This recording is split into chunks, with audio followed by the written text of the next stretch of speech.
Hello, everyone. Welcome to day 11 of my 100 Days of Making Comics, round 2. But first off, happy birthday, Marshall. Marshall Lee of Donkey Jaw Projects. Go say hi to his channel. I'll be sure to post a link down below. It's his birthday today, so got it. Share the love, as he's already on day, is it 32? Or is that Chris? I get people mixed up right now, but he's already way up there. I'm falling behind, so I'm trying to catch up to him. Actually, maybe he's closer to 40, like Josh. Anyway, back to my comic book. I'm making a little sci-fi comic book adventure named Phosphor, and yesterday I showed you how one idea led to the next, and then before you know it, I came up with introducing a whole slew of new characters while having the current cast play a game while they're doing their job, which was the main object of this chapter to introduce. So I'm basically getting layers of things they're doing on the same page. So let's get right back into that. There's the two teams I showed you yesterday on day 10. They're opposing, stop that. Cat is ripping up the chair. They're opposing, they're laying out the field, just to give you a little bit of a recap in case you didn't see yesterday.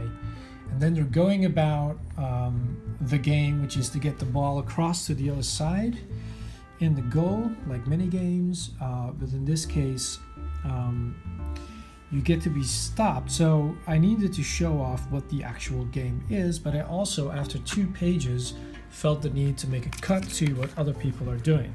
So on the 2 pages before this, we had a little adventure with the maintenance people on the outside having a little slip, a little accident, and getting saved and discovering the first signs of sabotage. So that's where I'm going to cut to on these new 2 pages that I drew today. I hope this is visible for you guys to see, because I got a little carried away drawing this one, so it's very detailed. But basically, someone is lying down, looking at these cables and these devices. Chord, the guy who fell and was afraid to keep falling, is now back in and helping out again. So they realize like this is malfunctioning, and so this one, they're making comments about like the only way to get to this is over here.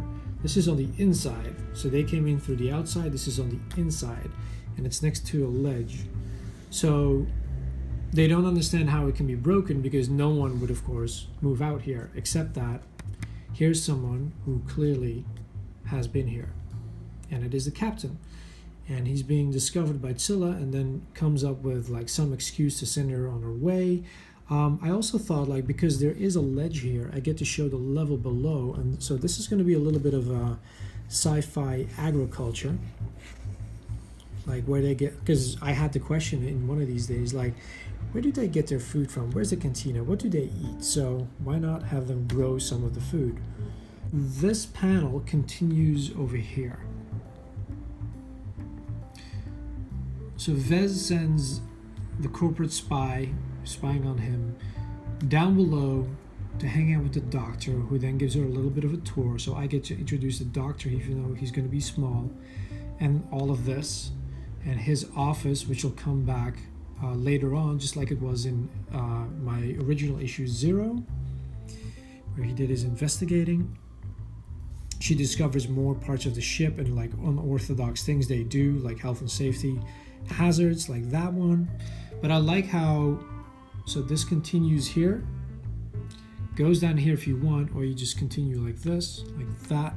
Captain is now back, left her, is bragging about it to the pilot, is making coffee, cut down to her being down there, probably having a box where his conversation continues, passes the coffee, and they get busy with piloting the vehicle while she's being distracted here. Again, another box continuing this dialogue here, like a voiceover type thing, but in comic book form.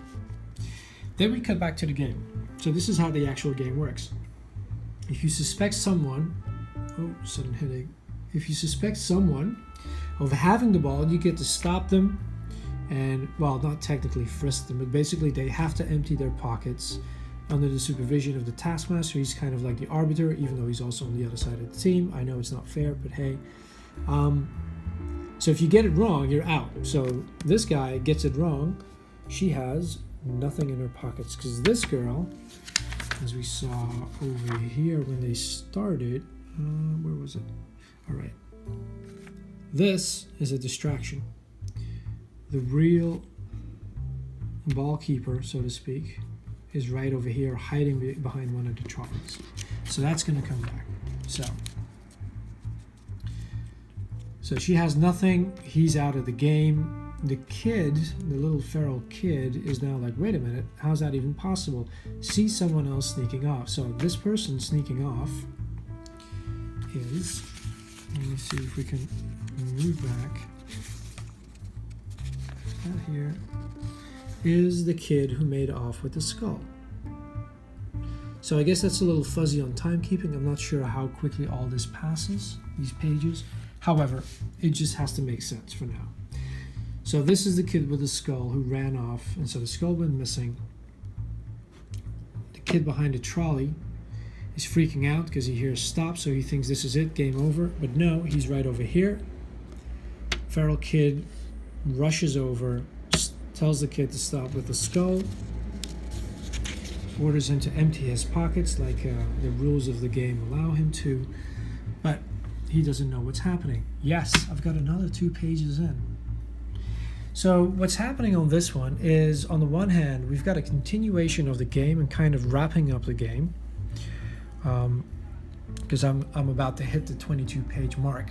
But what I do on the top of the page is introduce even more characters. These are spectators. So I wanted to have more of the like it's a game vibe, where the other people who are still at work, of course, they're also spectating, and they're also delivering commentary about what they think is happening. I thought that would be kind of fun. The other team members are now, of course, confused because they know who's behind that trolley, and so he gets angry with the skull. He thinks he's being caught, runs off. That's against the rules. No running if you're part of the team. So they decide to intervene as well because they're getting concerned. So he hides on top of some parcels, pallets, giant boxes with the skull, and not being the brightest, he's afraid they're going to take his discovery away. Like the bad example set by the taskmaster a couple of pages ago, he wants to break off bits of the skull to find some loot, so to speak. So here are the others like running after him. Amesh is closest already. And then the commentators are letting you know what is happening. This is the end of the game. The kid behind the trolley raced over to the goal, drops in the ball, he won. Anne is here to applaud her team member winning. So they're now bragging about it, that they won. They turn around very confused, and Mesha pretty much found the kid breaking off bits of the skull.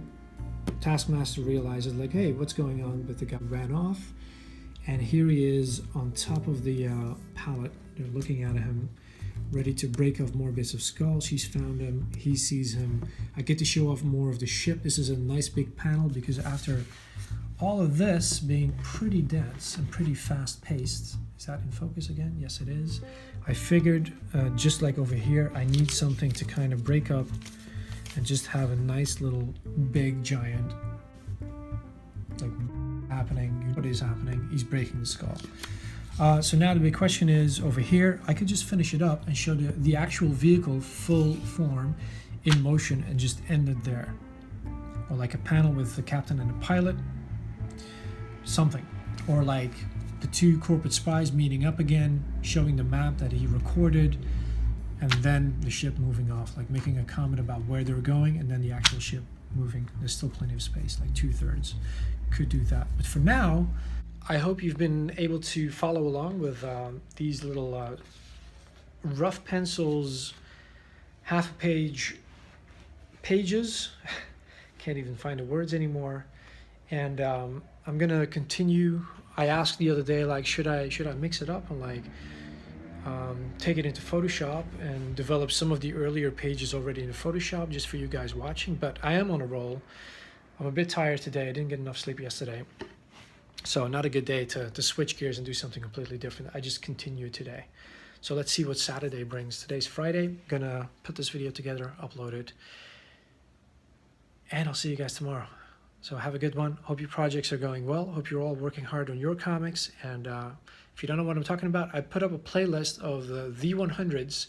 And I've been, every now and again, I just put someone's videos in there of other people doing the same challenge. So if you like to see other people, there's lots of people making a wide variety of comics. And so go check them out. See you tomorrow. Ciao.